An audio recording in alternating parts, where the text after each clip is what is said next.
The FJ45V is one rare four-wheel drive. Alan Gray and his nephew Andrew Gray have accepted the challenge to bring this old girl back to life. How will Alan work alongside a mechanic 50 years his junior? Will they succeed in restoring this Land Cruiser?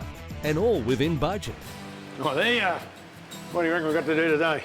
I was thinking while we've got the gearbox out, we should do the clutch. No, it's not a bad idea. Seeing you're a pretty rough driver, we'll need a decent clutch. All right, a bit of work to be done, so we better get stuck into it. A four-wheel drive's clutch is used tens of thousands of times a year. So Alan and Andrew get to work to see if this one needs some attention. I'm going to pull the base plate off so we can get at the bolts holding the pressure plate in. Then we'll pull the flywheel and get that machined.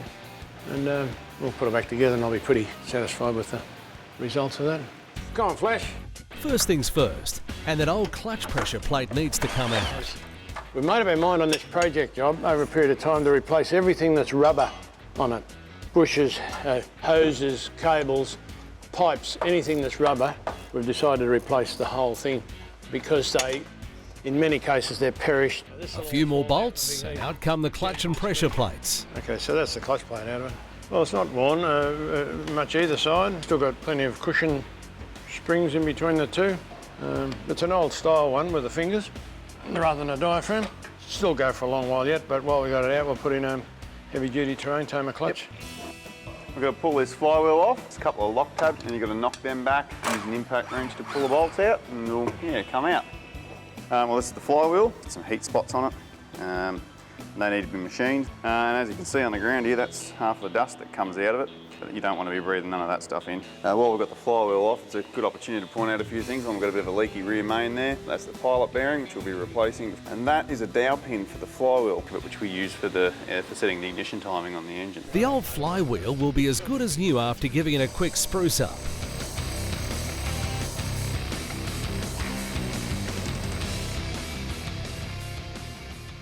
So a bit of work with the flywheel. We've got a step flywheel in this case. It's a finger type clutch.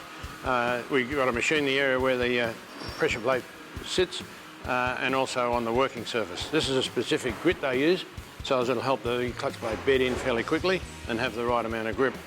Sometimes when they machine a flywheel, they actually machine off the little timing ball. Just make sure they don't machine that off because that's something that happens around the trade. Otherwise, that's ready to go back on. Okay, let's put the flywheel up. It's nice and clean in there. It's beautiful. Just fitted the flywheel, ran the bolts up just quickly with the rattle gun, and now we're going to use the tension wrench to go to final torque. Which is what? 80 foot-pounds. 80 foot-pounds. Off the top of his head. Bolts that hold that flywheel on do a lot of work. They actually drive the car forwards and backwards every time you do a bad or good gear change. There's shock load on those bolts, so they've got to be the right tension. Made a lot of trouble to make exactly right that they're 80 foot-pounds, and we'll lock them over with some lock tabs. If they come loose, there'll be a heavy sort of knocking noise, and eventually they'll shear off, and you'll be sitting on the side of the road looking for a tow truck. Time for the new clutch kit. We're just about to put the clutch in the vehicle. This is our heavy-duty one, which is for towing and for any sort of heavy work with horse floats and trailers or constant towing. The top quality unit and a heavy-duty clutch plate. This clutch plate's got double springs, double torsion springs, 4 rivets instead of 3, and a top quality material on the wearing surface. But we can't fit one of those at the moment because it's got this type of finger clutch, and we'll put that in and I'll use that clutch plate. That's quite a good solid one. But these are both Japanese, made in Japan, top quality, and obviously available from Terrain Tamer. Okay, so when we put the clutch plate up, it's often marked clutch side or flywheel side. In this case, it's got TM, which is probably transmission side. But what I like to do, now it sounds silly, I like to put it in the wrong way around, okay? Put it up there, and it's got no overfitting in there, okay? So if I take it out and I turn it around one turn, I can't be wrong. With a machined flywheel and new clutch kit, this old girl will be changing gears in no time.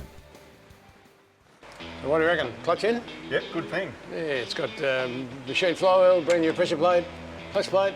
Should be right for another 20 years of driving, or 10 years if you're driving. A bit less if you're driving. Okay, let's clean up. At the end of the day, that's enough for today. Beautiful. Okay, bud. Catch you later. For all your four-wheel drive clutch components, contact Terrain Tamer.